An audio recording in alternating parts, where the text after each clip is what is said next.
இந்த ஒத்தக்காட்டு ஓந்தி மாதிரி அப்படிம்பாங்க.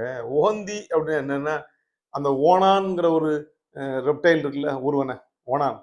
இந்த ஓணானுக்கு ஒவ்வொரு ஊர்லயும் வேற வேற பெயர் இருக்கு. ஓந்தி அப்படின்னு சொல்லி அ திருநெல்வேலி மாவட்டத்துல ஓந்தான்பாங்க. அது எங்க வாத்தியார் அந்த காலத்துல என் தம்பிய சில பேரு 4வது, 3வது படிக்கும்போது ஸ்கூலுக்கே போகாத வயசு உள்ள தம்பிய கூட கூட்டு போயிருவாங்க.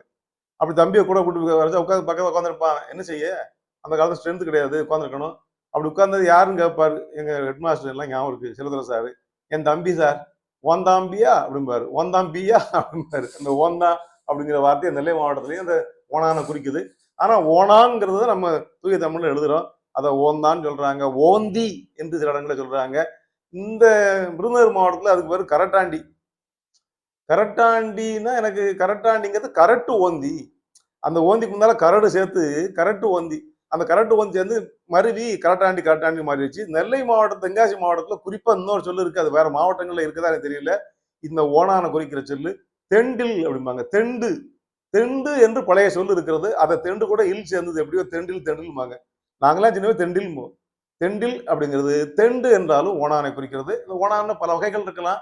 இதையெல்லாம் சேர்த்து வைத்து நம்ம பொதுவாக ஓணான் என்று சொல்லுகிறோம். அதை வைத்து இந்த மாதிரி சொற்கள் எல்லாம் அங்கங்க இருக்கிறது என்பதை தெரிந்து கொள்வதற்காக நம்ம சொல்றோம்.